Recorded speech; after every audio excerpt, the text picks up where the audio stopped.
जेकरा खातिर बनावा थाया महलिया हमारे सैया हो, महलिया हमारे सैया हो।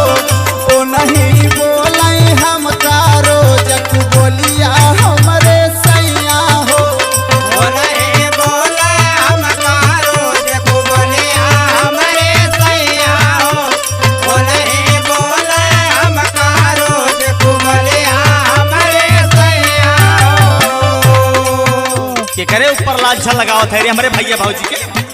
हाँ पिया, हाँ पिया तो हका बाहे काट दिया रे बेका जान ले हमरे आंख के आगे से बहुत जल्दी हट जानी बहुत जल्दी। हमारा और बात सुना पिया, तक हम छुपाए रहे लेकिन आज सुना। सुनाओ का करते सुनाओ। गर्भा में पालत रहे हमारे सुगनावा, तोहर